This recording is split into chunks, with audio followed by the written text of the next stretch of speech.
কে লালবাজার, ওখানে তৃণমূলের কিছু মাথা বসে আছে, তৃণমূল ছাড়া ওখানে অ্যাপয়েন্টমেন্ট হয় না। কে লালবাজার, পুলিশের মধ্যেও প্রয়োজনে আমাদের ঢুকতে হবে কজন বেআইনি চাকরি হয়েছে আর কত কি বেআইনি হয়েছে, ঢুকতে হবে আমাদের। ওখানেও বেআইনি? হ্যাঁ, পুলিশে হয়েছে তো।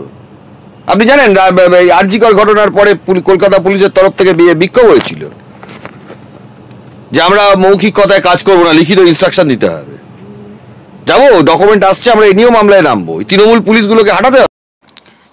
তো বন্ধুরা, আশা করি তোমরা প্রত্যেকেই ভিডিওটা দেখে নিয়েছো। তো এবার কি শিক্ষকের পর এবার পুলিশেরও কি প্যানেল বাতিল হবে? পুলিশেরই কি যে নিয়োগ প্রক্রিয়াগুলো হয়েছে পুলিশের, সেগুলোতে কি তদন্ত এবার হবে?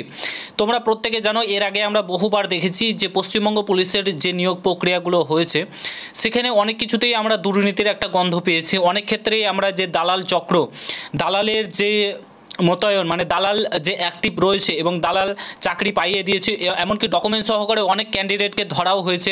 ঠিক আছে, আরপিএফ ধরেছে, রাজ্য পুলিশ তো ধরেনি, আরপিএফ অনেক ক্ষেত্রে আমরা দেখেছি, সেগুলো আমরা নিউজে দেখেছিলাম, ধরা পড়েছে। তার সঙ্গে সঙ্গে অনেক ক্ষেত্রেও এমন আমরা দেখেছি যে পুলিশের প্রিলিমিনারি এক্সাম পাস করেনি, মাঠ পাস করেনি, অথচ মেন্স এক্সাম পাস করে ইন্টারভিউ দিয়ে ফাইনাল মেরিটলে একদম 100-র মধ্যে 95 চলে এসেছে। এই ক্ষেত্রে আমরা দেখেছি। তো অনেক ক্ষেত্রেই কিন্তু তোমার যে দুর্নীতি হয়েছে এমনই অনেকেই কিন্তু বলছে। এবং তোমরা যে ভিডিওটা দেখলে যে পুলিশের ক্ষেত্রেও নাকি কলকাতা পুলিশ এবং ওয়েস্ট বেঙ্গল পুলিশের ক্ষেত্রেও নাকি অনেক দুর্নীতি হয়েছে।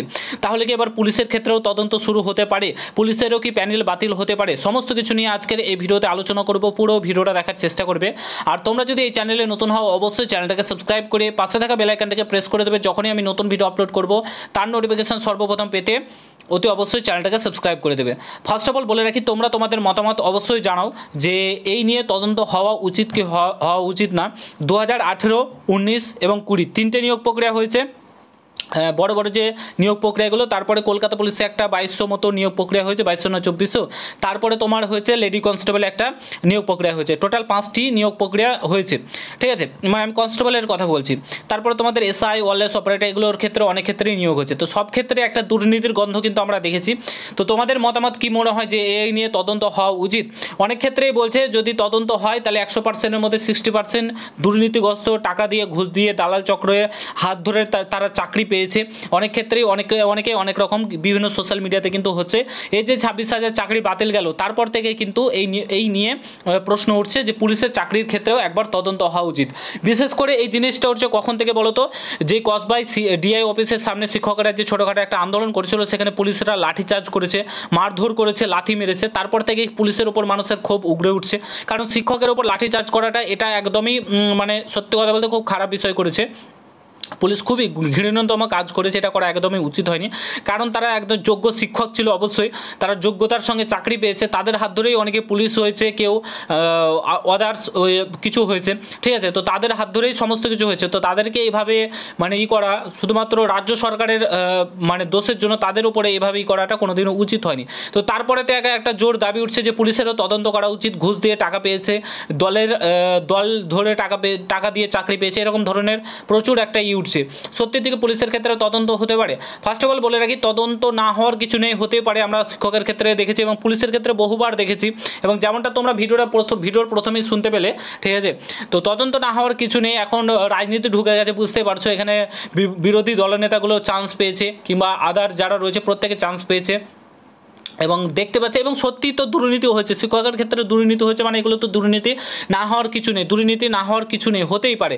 ঠিক আছে, তো অবশ্যই তদন্ত হওয়া উচিত। যোগ্য যারা তারা অবশ্যই মানে থাকবে, কিন্তু যারা অযোগ্য তাদের না থাকায়, ঘুষ দিয়ে যারা চাকরি পেয়েছে তারা তো অ্যাকচুয়ালি যোগ্য না। তাদের ইউনিফর্মের যে মর্মটা সেটা কিন্তু তারা কোনোদিনও বুঝবে না, কারণ তারা অযোগ্য, টাকা দিয়ে চাকরি পেয়েছে। কিন্তু একটা জিনিস, তদন্ত হলে পুরো প্যানেল যাতে বাতিল না হয়, এই ধরনের ঘটনা যাতে না ঘটে, এই যেটা হলো বর্তমানে। ঠিক আছে, কারণ রাজ্য সরকার যদি সহমত না হয়, রাজ্য সরকার যদি যারা যোগ্য অযোগ্য লিস্ট প্রোভাইড না করে, তো কী করবে?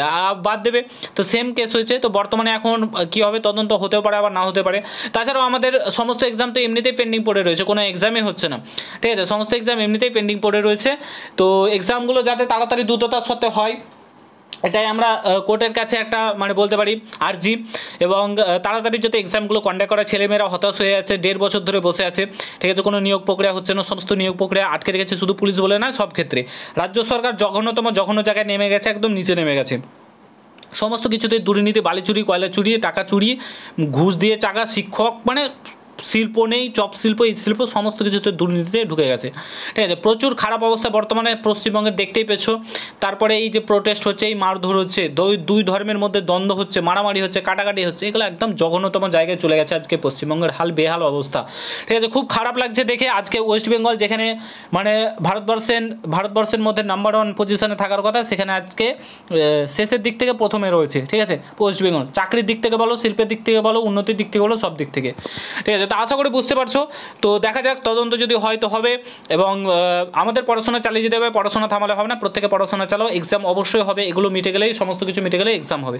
তো আশা করি বুঝতে পারছো। যদি ভিডিওটা ভালো লাগে প্রত্যেকের সঙ্গে শেয়ার করে, চ্যানেলে নতুন হলে অবশ্যই সাবস্ক্রাইব করে যাও। দেখা হচ্ছে নতুন ভিডিওর সঙ্গে। ভালো থেকো, সুস্থ থেকো, গুড বাই, জয় হিন্দ, বন্দে মাতরম। কোনো কিছু জানা থাকলে ভিডিওর কমেন্ট বক্সে জানাতে ভুলবে না। দেখা হচ্ছে নতুন ভিডিওর সাথে।